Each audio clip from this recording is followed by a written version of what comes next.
Sana, kahit pag-like ng video at pag-follow sa kanila. Mm. Siyempre, pag-share. Kasi yung mga, ano nila, yung plano nila sa pag-vlog, hindi lang sa pang-sarili. Tutulong sila soon kapag sila ay sisikap. Mm. Kahit ano guys, no? Mas mainam sa kanila, di ba? Kasi may plano sila. Compared yan sa mga ibang vlogger, sana hindi kayo matamaan. Pero yun na kasi, toxic na, masyado nang toxic sa ibang vlogger kasi.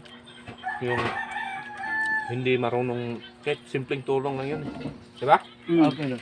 Salamat So, pumunta sila sa amin dito, tapos tinanong ko kung anong plano nila kapag sila, hindi naman sisikat, yung kapag magsahod na, Mm. kahit hindi sisikat, tama-tama lang. Ang plano nila ay tutulong sa mga nangangailangan. Ayun, kahit lang bigas, ulam, wala. Mm. Malaking tulong na yun sa kanila eh.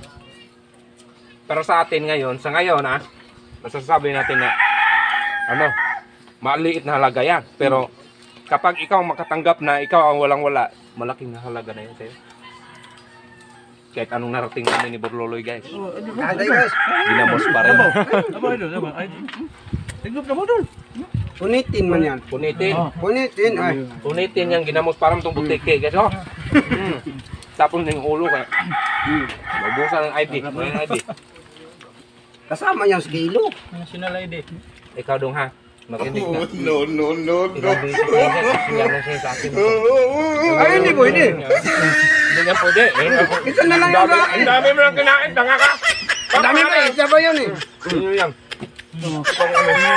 Ito pong padong. Ba't ang tatlo sa'yo? Wala. Hindi. Ito di yan. Ati tayo. No. Isa na lang yung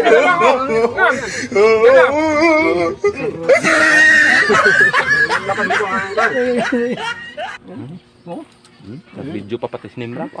Oh, okay guys. Sabi kong video. Yan guys, ang sarap talaga ng saging. No. Yan guys, buti din. Yan guys, ang sarap talaga ng saging sa ginamos, no? Yan guys, hanggang dito lang video na to. Sana Maraming supportahan. salamat sa iyong walang sawa. Suporta Oo, guys. hindi. Sana supportahan sila. Oh, sana suportahan sila. Kahit makapalo, Ah, like itong video nito at mag-share. So yun guys, salamat. Thank you.